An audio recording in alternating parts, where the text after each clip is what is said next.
有愈来愈侪人把这动物伴当作是家己的囡仔。台湾伫2023年，这猫仔甲狗仔的数量是比婴仔搁较侪。即马家庭的形态是渐渐咧改变，这宠物相关的产业嘛是愈来愈兴。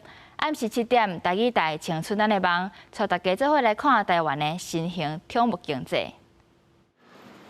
伫街仔路来来去去的尼宝车，除了杀红鸭仔，搁较侪是坐宝贝动物伴。伫台湾进入少囝化甲高龄化的社会结构了后，需要动物来做伴的人嘛愈来愈侪。亲像这对少年的翁仔某，因决定不生囡仔，厝内有饲各种的宠物，每一只拢家当做家己的囡仔来疼惜。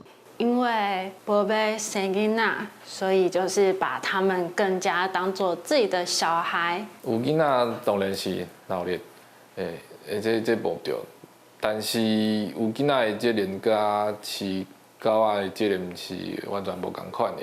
来做家事了。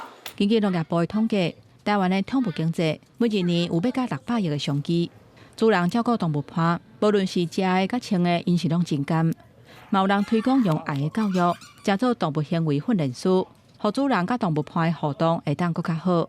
刚还没请老师的时候，不好的行为那些，我就会可能比较凶。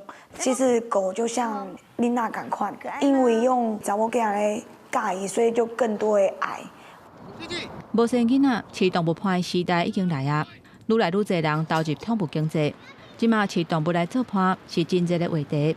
因若囡仔甲动物伴伫家庭的角色，敢会当替换？无定着是后一个需要咱来关注的议题。记者综合报道。